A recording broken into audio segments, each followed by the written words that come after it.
Bonjour à tous, j'espère que vous allez bien. Je suis contente de vous retrouver dans une nouvelle vidéo dans laquelle nous allons parler de livres que j'ai lus. Tadam! Donc il y a quelques sorties récentes, il y en a deux sorties récentes, une sortie récente en poche, et puis Cozy Mystery, et puis un thriller français. Voilà, alors, je retourne ma pile. Et on va commencer par l'affaire Clara Miller d'Olivier Bal chez XO. Je remercie les éditions XO pour me l'avoir envoyé. Alors, c'est un livre que j'ai lu dans le cadre d'une lecture commune organisée par Florence de Flow & Books. Je fais ça parce que les pages, elles sont toutes douces du coup. Alors, c'est un livre que j'ai pas du tout l'habitude de lire. C'est un style totalement différent. C'est un thriller français assez noir, mais ça aurait pu être pire. Assez noir, mais globalement, j'ai pas été choquée, enfin, choquée, un petit peu, enfin, c'est pas, je sais pas, il y a pas plein de sang de partout, c'est pas psychologiquement choquant, etc. Mais c'est un milieu, voilà, que je connais pas particulièrement. On est avec pas mal de drogues et de substances, etc., autour d'une rockstar. Voilà. Et donc, cette rockstar, Mike, il fait pas mal parler de lui et il fait l'objet de plusieurs enquêtes, notamment parce que, en fait, il y avait Clara Miller, qui était une journaliste qui voulait enquêter sur lui, qui s'est plus ou moins infiltré dans son entourage et tout, et puis elle a été retrouvée morte, et ça fait pas mort naturelle, ou alors si c'est le cas, c'est bizarre, et en plus, on l'a retrouvée dans le lac au suicidé, et il y en a d'autres cadavres qui ressortent comme ça de temps en temps, de cet endroit, et c'est curieux, et voilà. Donc un autre journaliste, Paul Green, qui était très attaché à Clara Miller, décide de mener l'enquête. Et mener l'enquête donc avec le côté un peu incisif de certains journalistes, et il va découvrir pas mal de choses. C'est un roman choral, la construction elle est hyper bien faite, on suit 6 personnages sur 3 périodes différentes, et en fait chaque personnage on le suit sur une période, donc ça permet de pas trop être désorienté. On s'y retrouve plutôt bien dans les personnages. On a Clara Miller, on a Mike, son fils, sa fille, on a Paul et on a Joanne qui est l'agent de Mike, son bras droit un petit peu, la semi-redoutable attachée de presse, voilà, qui veille sur son intimité et se bat comme une lionne dès que l'Empire Stills est attaqué. Voilà, c'est tout à fait ça.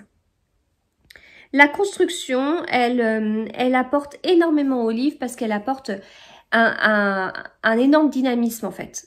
Les chapitres globalement sont courts, les chapitres où il y a Paul sont un peu plus longs, mais voilà, c'est rythmé parce que même s'il n'y a pas énormément de suspense, on n'est pas sur il ouvre la porte et 3 petits points, fin du chapitre, on passe à un autre personnage et on sait pas ce qui se passe. Non, c'est quand même, ça va pas jusque là. Et tant mieux d'un côté, mais il arrive, l'auteur, à mettre du suspense quand même, puisque on suit l'histoire et on veut quand même savoir ce qui se passe, puis paf, on passe à un autre personnage, puis ensuite c'est un autre, etc. Et donc en fait, ça crée une belle dynamique, donc c'est assez chouette. Ce côté noir, donc c'est pas du tout, je sors vraiment de ma zone de confort, mais on n'est pas sur les refuges de Jérôme Loubry où moi j'ai été assez choquée, on est sur quelque chose de plus soft, on n'est pas sur certains livres de Maxime Chatham. Non, je vais pas dire que ça reste gentillet, mais non, quand même pas, mais ça aurait pu être largement pire. Le seul bémol pour moi c'est la fin, je m'attendais à autre chose. Alors je peux pas vous dire à quoi je m'attendais parce que ça révélerait trop, mais je m'attendais à une fin à la Agatha Christie, je m'attendais à un truc, voilà. Mais très bien, et j'ai bien envie de lire la suite. Voilà, donc pour celui-ci. Ensuite, de quoi vais-je vous parler? La petite conformiste d'Ingrid Seemann chez Livre de Poche. C'est un livre qui m'a été proposé par William de Livre de Poche. J'ai regardé, je me suis dit, ok, mais c'est pas mon style. Alors c'est encore moins mon style que le livre d'avant. Et en fait, je suis contente de l'avoir lu. C'est un livre qui se lit extrêmement vite. Il a 190 pages. Les chapitres commencent toujours là, donc il y a pas mal de pages vides, voilà. On suit Esther, et donc c'est indiqué. Esther est une enfant de droite, née par hasard dans une famille de gauche à Marseille au mi-temps des années 70. Donc elle a sa mère qui est secrétaire anticapitaliste qui ne jure que par mai 68. Son père, juif pied noir, conjure son angoisse d'un prochain holocauste en rédigeant des listes de tâches à accomplir. Ils vivent nus. Voilà. Et en fait, on a l'impression que les parents sont des adolescents, des éternels adolescents, et qu'Esther, déjà toute petite, est hyper mûre et se rend compte que bah non, ça c'est pas normal, bah non, ça c'est pas normal. Et puis il y a son petit frère qui arrive et au final, les parents prennent une décision incroyable, parce que je vous ai dit hein, quelques caractéristiques quand même de la famille. Eh bien, ils vont scolariser leurs enfants dans une école privée catholique. Et ouais. Voilà, donc Esther, elle s'y retrouve, ça va avec son esprit, ça va avec ses principes et tout. Elle a du mal avec ses parents, surtout avec son père, qu'elle trouve trop original. Elle est très mûre pour son âge, mais même si elle est très mûre pour son âge, il y a des choses d'adulte qui la dépassent. Donc elle va décrire certaines situations. Nous, avec notre regard d'adulte, on se dit, ah, là, peut-être que c'est pas juste de l'originalité, il y a peut-être autre chose. Et elle le voit pas. Donc en fait, elle est assez dure dans son jugement, mais c'est qu'une enfant et elle vit des choses, franchement, voilà. Et puis la fin, elle scotche totalement. J'en revenais pas. J'ai eu du mal à m'en remettre. J'ai pas mal réfléchi. Voilà, donc je suis très contente d'avoir découvert ce livre parce que ça change beaucoup de ce que je peux lire et c'est bien de s'ouvrir à autre chose. C'est pas un coup de cœur, pas du tout, mais voilà, c'était une petite lecture fraîche et enfin fraîche. C'est quand même un peu grave ce qui se passe dans ce livre, mais bon, j'ai quand même globalement bien aimé. Je vais vous parler du Bureau des affaires occultes d'Éric Foissier chez Albin Michel. J'ai adoré, voilà. Allez, c'est bon, je passe à un autre livre, je vous ai donné mon avis. J'ai adoré, c'est un livre complet qui annonce, alors ça me fait penser au livre Paradis perdu d'Éric Emmanuel Schmitt. Il y a des livres comme ça, on sait que c'est un tome 1, et tout dans le livre nous le dit en fait. Tout dans le livre nous dit, ah ouais, non mais c'est un tome 1. C'est un tome 1 qui envoie du lourd, qui vraiment pose les choses, et incroyable. Enfin, vraiment un sacré livre. C'est un roman policier qui se passe à l'automne 1830, donc c'était très intéressant de l'avoir lu après la biographie de Marie-Antoinette et de voir, de rattraper un peu ce qui s'était passé sur la trentaine d'années qui séparaient son décès de cette histoire. On suit Valentin Verne, qui est un jeune inspecteur au service des mœurs. Et il y a 50 000 histoires dans l'histoire. Il y a l'histoire en 1830. Et puis on suit aussi une histoire en parallèle. À rebondissement en plus, quoi. Enfin, c'est ça qui est fou. Le dénouement de ce livre est surprenant. C'est un roman policier qui est dans un certain contexte historique, et en plus c'est un inspecteur qui a comme caractéristique d'avoir des connaissances scientifiques et des connaissances scientifiques et un intérêt scientifique, c'est-à-dire que même s'il n'a pas parfois les connaissances nécessaires, il a assez le goût des sciences pour aller chercher l'information, pour se renseigner, pour apprendre, etc. Et du coup, c'est hyper riche, quoi, comme livre. C'est impressionnant. Enfin, c'est un livre historique, policier, scientifique, enfin, hallucinant. Et c'est un bon roman policier. Donc, et le contexte historique, il est vraiment présent. C'est pas, tiens, ça se passe en 1830, ils sont habillés comme ça, point. Non, non, non. Non, non, le contexte historique, il est vachement présent, quoi. Donc voilà, vraiment un sacré premier tome. J'ai pas plus de choses à vous dire que ça, mais un sacré premier tome que je vous conseille vraiment. La couverture, elle est superbe. J'ai vraiment hâte de lire les suites. Ça commence fort. Vraiment, ça commence fort. Voilà, c'est tout. Ensuite, Les Possibles de Virginie Grimaldi, mon autrice préférée. C'est... oui, pour l'instant, c'est que des livres que j'ai reçus en service presse, celui-ci aussi. J'ai eu la chance de lire juste avant sa sortie. C'est-à-dire que j'ai fini la veille au soir. J'ai fini la veille au soir, j'étais malade ce jour-là. Mais j'ai apprécié ma lecture, ça m'a beaucoup aidée dans cette journée difficile. Alors, on suit Juliane. Juliane qui a une vie... ni bien ni pas bien, une vie classique, elle est prise dans son train-train quotidien et tout. Sauf qu'il y a un moment donné, son père, en fait, il a un incendie chez lui. Il peut plus vivre chez lui et il vient vivre chez elle. Ses parents sont séparés. Juliane a une sœur qui vit aux États-Unis, donc il y a qu'elle en fait, il y a que Juliane pour pouvoir accueillir son père. Elle le fait, mais ça la gonfle quoi. Déjà, elle n'avait pas parlé à son père depuis un petit moment. Et puis son père, il a toujours été un éternel adolescent. De toute façon, c'est aussi pour ça que sa mère, elle en a eu marre. Il peut se mettre en danger. Des fois, il a des réactions bizarres, il a des envies bizarres, il a des dépenses bizarres, il a des hobbies bizarres. Voilà. Bon, c'est un peu bizarre. Et en fait, le problème, c'est que toutes ces bizarreries qu'elle a toujours plus ou moins connues chez son père, ça s'accentue quand même avec le temps. Et il y a des choses qu'elle peut pas mettre, en fait, sur le dos de cette éternelle adolescence, en fait. Donc, elle commence à se poser des questions. Et puis, jusqu'au jour où elle fait des démarches pour qu'il consulte, en fait. Et il s'avère que, malheureusement, il commence à avoir certaines maladies.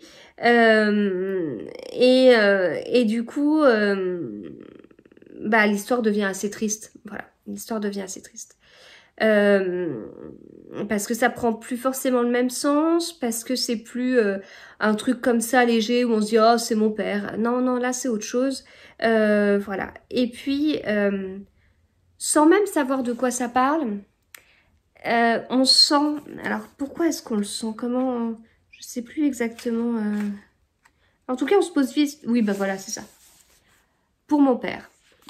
Donc on se dit, il y a une part autobiographique. Voilà, il y a une part autobiographique. Quel est le vrai, quel est le faux? Et ça prend encore plus. Alors, Virginie Grimaldi, elle protège quand même sa vie privée, malgré son succès assez fou. Enfin, son énorme succès. Elle arrive à protéger sa vie privée, tout en se livrant peut-être de plus en plus dans ses livres.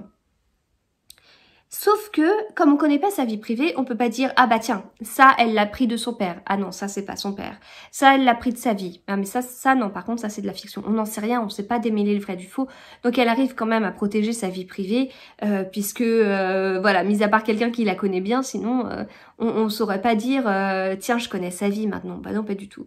Je trouve que c'est une sacrée prouesse.